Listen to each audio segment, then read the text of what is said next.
स्वागत है आप सभी का एक बार फिर से आपके अपने YouTube चैनल प्रगति एजुकेशन 24 में। देखिए, शिशु द्वारा जो विज्ञप्तियां जारी की गई थी, लगभग सभी के डॉक्यूमेंट वेरिफिकेशन हो चुके हैं।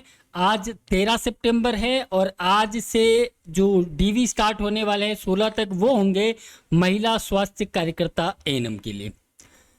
माननीय उच्च न्यायालय द्वारा एक आदेश पारित किया गया था कि ऐसे कैंडिडेट जिन्होंने फॉर्म फिल किया था लेकिन सीफू द्वारा एक नई डेट दी गई थी विज्ञप्तियां निरस्त करने के बाद कि आपके कोई भी पुराने फॉर्म जो आपने आवेदन किया है वो नहीं माने जाएंगे, नए आपको आवेदन करने हैं। तो आप लोगों ने नए आवेदन भी किए हैं, लेकिन किसी त्रुटि की वजह से आपका फॉर्म सबमिट नहीं हो पाया था, आपका एप्लीकेशन आईडी जनरेट नहीं हो पाया था, डेट ऑफ एप्लीकेशन सबमिटेड जो डेट है वो जो है नहीं शो हो पाई थी, इस वजह से आपका लिस्ट में नाम नहीं आया था। वो अलग मैटर है जिसका हम वीडियो पहले बना चुके हैं, जिसमें आपको फॉर्म को रीसबमिट करना है। आपका कोई पेमेंट पेंडिंग है तो आपको वो सबमिट करना है। आज एक नया देखिए जादू हुआ है सीफू की तरफ से। ये नोटिफिकेशन देखिए आप 12/9 का है, आप लोग देख पा रहे हैं। इसमें नया अपडेट है, ये उन सभी के लिए है। एक बार आप अंत तक बने रहे वीडियो में, आपके सारे क्वेश्चन, आपकी सारी क्वेरी सोल्व हो जाएगी। ये उन लोगों के लिए है जिनका डीवी लिस्ट में नाम नहीं आया है, चाहे वो नर्सिंग ऑफिसर हो, एएनएम सिस्टर्स हो, सहायक रेडियोग्राफर हो, फार्मासिस्ट हो, एलटी हो या फिर नेत्र सहायक हो। इन सभी के लिए है। जिनके डीवी हो चुके हैं उनके लिए भी है, और जिनका लिस्ट में नाम नहीं आया है। एक तो वो मैटर था जो माननीय न्यायालय द्वारा दिया गया था, जिसमें आपका फॉर्म सबमिट नहीं होने के कारण आपका नाम नहीं आया था। और ये कुछ नया अपडेट है, एक बार आप इसको ध्यान से सुन लीजिएगा। देखिए, नर्सिंग एवं पैरामेडिकल भर्ती 2023 के आवेदकों हेतु ऑनलाइन परिवेदना प्रस्तुत करने बाबत डेट वही रहने वाला है, 13 से 19 वाला। बाकी इसमें थोड़ा सा चेंजेस है, वो आप देखिएगा।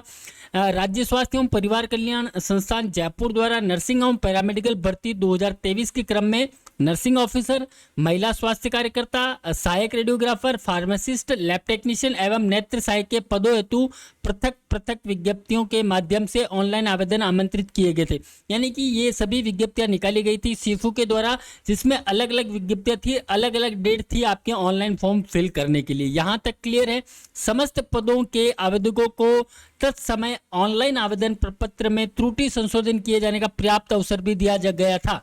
यानी कि कोई आपके करेक्शन था, जैसे आपका डेट ऑफ बर्थ है, आपका नेम है, आपका कैटेगरी वगैरह कुछ चेंजेज हुआ है, और या आपने एक्सपीरियंस ऐड किया है, तो उन सब के लिए आपको पर्याप्त समय दिया गया था। लेकिन फिर भी कुछ आवेदक ऐसे हैं जिनके द्वारा आवेदन पत्रों में प्राप्तांक, इंटर्नशिप, जाति वर्ग, अनुभव आदि में त्रुटि रह जाने के संबंध में परिवेदनाएं तथा माननीय न्यायालय द्वारा अंतरिम आदेश संस्था को प्राप्त हो रहे हैं।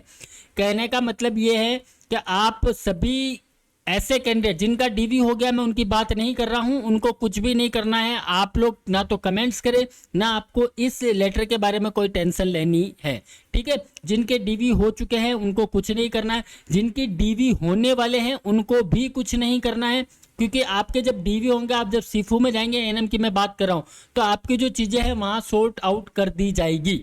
आप ये थोड़ा सा ध्यान रखिएगा। ये केवल उन लोगों के लिए है जिनका लिस्ट में नाम नहीं आया था, सभी में, nursing officer, ANM, radiographer, pharmacist, lab technician, नेत्र सहायक। और नाम इसलिए भी नहीं आया था कि आप अगर ये कह रहे हैं कि सर ये इस कैटेगरी में इतना परसेंटेज वालों का नाम आया है लेकिन मेरा नहीं आया है, ये उन लोगों के लिए ध्यान रखिएगा, ठीक है। अब उन लोगों ने क्या किया है कि कुछ प्राप्तांक में मिस्टेक किया, यानी कि आपका जो मैक्सिमम मार्क्स है, किसी ने केवल फर्स्ट ईयर का मार्क्स ऐड कर दिया था किसी भी कैटेगरी में, अगर आपने फॉर्म फिल किया हो, आपको जो प्राप्तांक ऐड करने थे वो दोनों ईयर के करने थे, इसलिए हो सकता है आपके परसेंटेज वहां कम शो हो रहे हो तो आपका नाम नहीं आया, तो आप ये परिवेदना दे सकते हैं। इंटर्नशिप वाले जो कैंडिडेट है नर्सिंग वाले, नर्सिंग ऑफिसर में, तो वो इंटर्नशिप आपका ऐड नहीं हुआ था, उसके मार्क्स भी ऐड नहीं हुए, इस वजह से आपका नंबर नहीं आया, तो भी आप इसमें करेक्शन कर पाएंगे।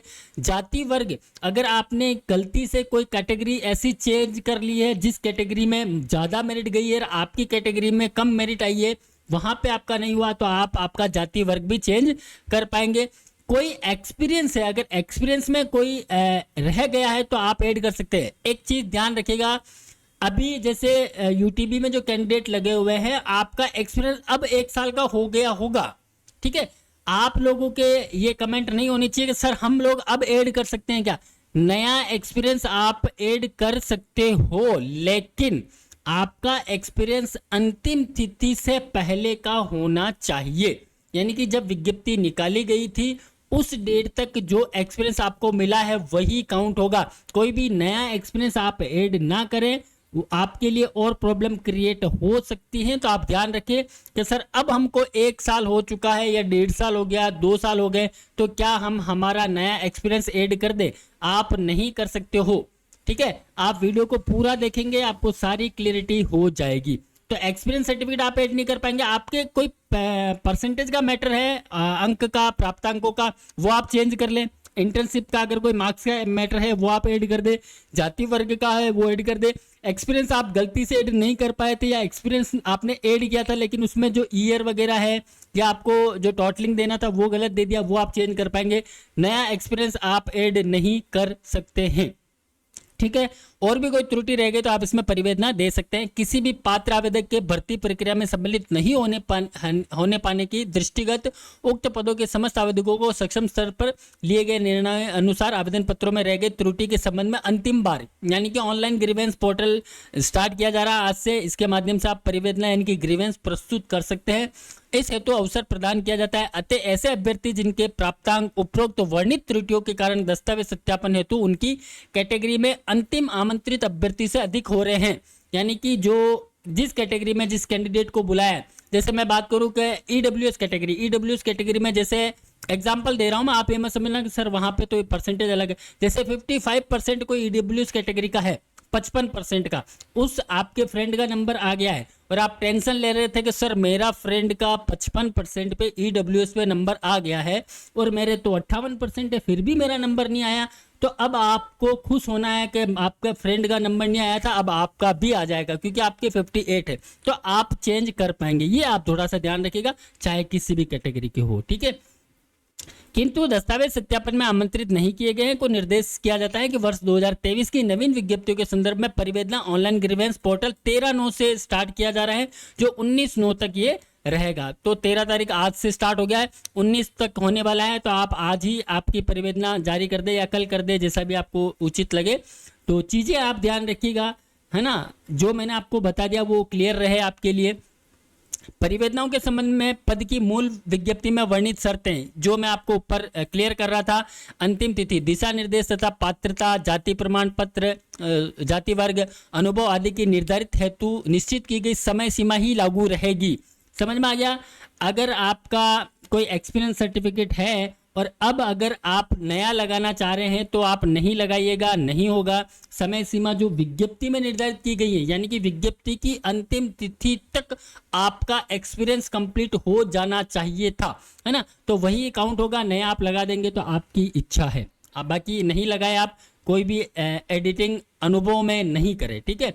जिन आवेदकों ने इस संबंध में ऑफलाइन परिवेदना प्रस्तुत की है उन्हें भी ऑनलाइन ग्रीवेंस पोर्टल के माध्यम से ऑनलाइन, जो कैंडिडेट सीफू में जाकर आए हैं, जिन्होंने अपनी ऑफलाइन परिवेदनाएं जो है सीफू में, जो 103 रूम नंबर में आप लोग गए हैं, बहुत सारे हमको कमेंट्स मिले थे, तो आप लोग जो भी ऑफलाइन ग्रीवेंस वहां देके आए हैं उन सभी कैंडिडेट को भी ऑनलाइन करना है। ऐसा ना हो कि सर मैं ऑफलाइन देके आ गया हूं तो मेरा तो लिस्ट में नाम आ जाएगा, तो फिर आपके लिए अंतिम अवसर है। ये सब जिम्मेदारी स्वयं आपकी रहेगी अगर आप ऑनलाइन नहीं करते। जो ऑफलाइन गए हैं उनको भी ऑनलाइन करना है, जो भी आपकी प्रॉब्लम थी उसको, है ना, परिवेदना प्रस्तुत करनी होगी। ऑफलाइन ईमेल अथवा अन्य किसी माध्यम से प्रस्तुत की गई, चाहे ऑफलाइन गए हो, चाहे आपने मेल किया हो, चाहे जैसे भी किया हो, आपको ऑनलाइन किया जाएगा, ऑनलाइन करना है, ठीक है। पोर्टल के माध्यम से परिवेदना प्रस्तुत करने का तात्पर्य नवीन आवेदन पत्र भरने अथवा दस्तावेज सत्यापन हेतु बुलाए जाने से नहीं है। ऐसा नहीं है कि आप नया आवेदन फॉर्म भर पाएंगे, नया आवेदन फॉर्म कोई भी नहीं भर पाएंगे। केवल जिन्होंने पहले आवेदन कर रखा है केवल वही लोग एडिटिंग कर सकते हैं। एक्सपीरियंस का मैं बार बार बोल रहा हूँ कि एक्सपीरियंस नया ऐड नहीं होगा, पुराना अंतिम तिथि से पूर्व का है, आप लोग नहीं लगा पाए थे तो आप ऐड कर दीजिएगा उसको, वो हो जाएगा, ठीक है। प्राप्त परिवेदनाओं पर नियमानुसार कार्रवाई की जाकर पात्र अभ्यर्थियों को ही दस्तावेज सत्यापन हेतु बुलाए जाने पर विचार किया जाएगा।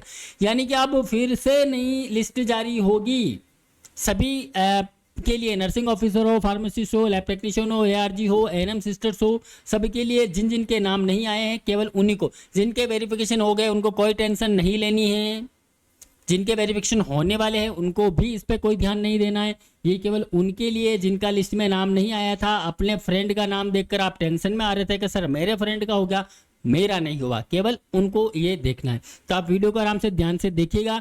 और ये सारी जो चीज़ें हैं, फिर भी कोई कमेंट्स आपका रह गया है तो आप लोग कमेंट्स कर दीजिएगा, आपको जो है भरपूर सहायता दी जाएगी।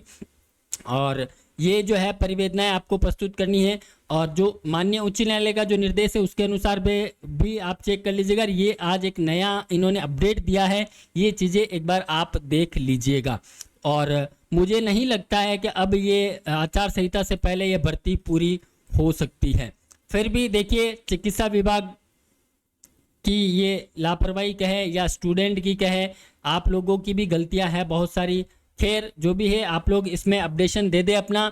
और आज से ये स्टार्ट है परिवेदनाएं, आप दे सकते हैं। मैंने जो चीज़ें बताई उनको आप ध्यान में रखें कि आपको क्या करना है क्या नहीं करना है। जो ऑलरेडी डीवी हो चुके हैं, अगर वो लोग चालू करके इसमें कुछ एडिटिंग करते हैं तो उसकी समझ जिम्मेदारी आप स्वयं की होगी, आपको कुछ नहीं करना है। हो सकता है वहाँ आपका नाम आ रहा हो और आप यहाँ से ज़्यादा एक्साइटेडमेंट में कुछ एक्स्ट्रा कर दें तो आपका फॉर्म अलग से सबमिट हो जाएगा। तो आपको जिनका डीबी हो चुका है, मैं बार बार कह रहा हूँ, उन्हें कुछ नहीं करना है। जो केवल नए कैंडिडेट हैं केवल उन्हीं को करना है, जिनका कोई त्रुटि रह गया था, है ना, जो चीज़ें मैं आपको पहले बता चुका हूँ। तो ये एक अपडेट था राज्य स्वास्थ्य एवं परिवार कल्याण संस्थान सिफू द्वारा। तो मिलते हैं एक नई अपडेट के साथ, तब तक बने रहिए आप हमारे साथ। थैंक यू, धन्यवाद।